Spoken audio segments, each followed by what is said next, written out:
Olha só, hoje a gente vai mergulhar de cabeça num dos quebra-cabeças mais fascinantes da Bíblia, o capítulo final do Evangelho de Marcos. Vamos cruzar arqueologia com manuscritos antigos e uma teologia poderosa para investigar o que realmente aconteceu naquela manhã de ressurreição.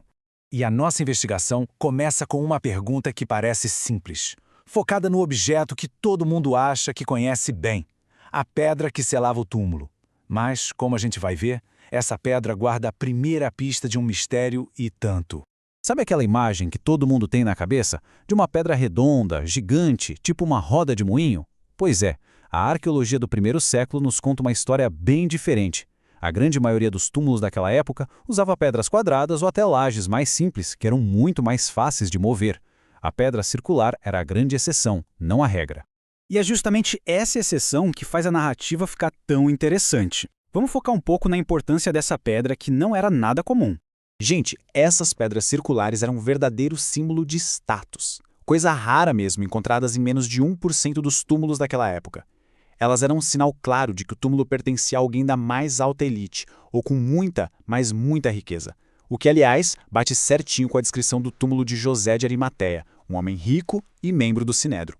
E só para a gente ter o cenário completo, o tipo de túmulo em si tem um nome, arcossolium. Não era um buraco no chão. Pensa num nicho, bem elegante, com um arco, sabe? Escavado direto na parede da rocha. Era ali que o corpo seria depositado. Ok, então a gente já entendeu o cenário, a pedra, o túmulo.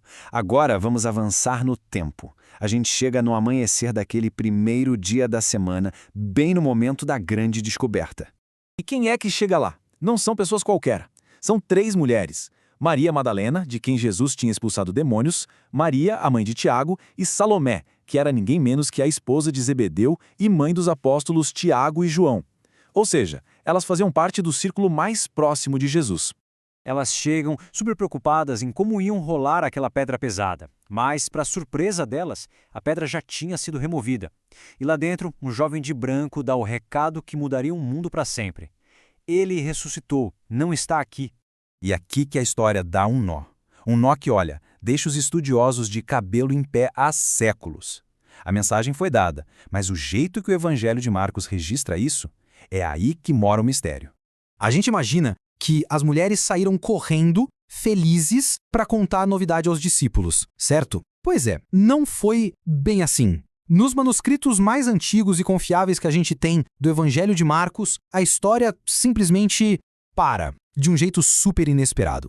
O final original é este aqui. As mulheres fogem do túmulo, tremendo e com medo, não contam nada pra ninguém. Fim da história. É um final chocante, que deixa um suspense total no ar. E a prova disso está nos textos antigos. Os manuscritos mais importantes que temos, como o Codex Sinaíticos e o Vaticanos lá do século IV, terminam exatamente no versículo 8. Aqueles outros versículos que a gente conhece, do 9 ao 20, que descrevem as aparições de Jesus, foram adicionados bem depois, provavelmente por escribas que acharam esse final original estranho demais. Então, se o final original é esse silêncio assustado, o que ele significa? Vamos sair um pouco do problema do texto para entrar na sua poderosa interpretação teológica. E aqui está o pulo do gato. O medo das mulheres não era uma falha de fé. Pelo contrário, na mentalidade daquela época, o temor, o espanto, era a única reação autêntica e apropriada diante de um evento sobrenatural. Elas reagiram exatamente como alguém que acabou de testemunhar o impossível acontecer bem na sua frente. E isso nos leva a uma teoria extraordinária. Ao terminar a história no silêncio do medo, Marcos não estava encerrando a narrativa. Ele estava passando o bastão. O final abrupto é um convite direto para quem lê. A mensagem é: o túmulo vazio foi visto. E agora? A história vai morrer no silêncio? Ou alguém vai se levantar para completar o evangelho, contando o que aconteceu? Isso nos traz de volta para o começo de tudo, para a nossa pedra. E agora a gente vai descobrir seu verdadeiro propósito, amarrando todas as pontas da nossa análise. A teologia por trás deste evento oferece uma perspectiva transformadora. O ponto nunca foi sobre liberar Jesus. Ele, em seu corpo ressurreto, não precisava de uma porta aberta. A pedra foi removida para que as testemunhas e, por extensão, toda a humanidade pudessem olhar para dentro, para que a gente pudesse ver com os próprios olhos a prova de que a morte foi derrotada para sempre. A tumba aberta não era uma saída, mas sim uma entrada para a esperança. E assim, o mistério do final de Marcos se torna um desafio pessoal. A primeira reação foi o medo e o silêncio.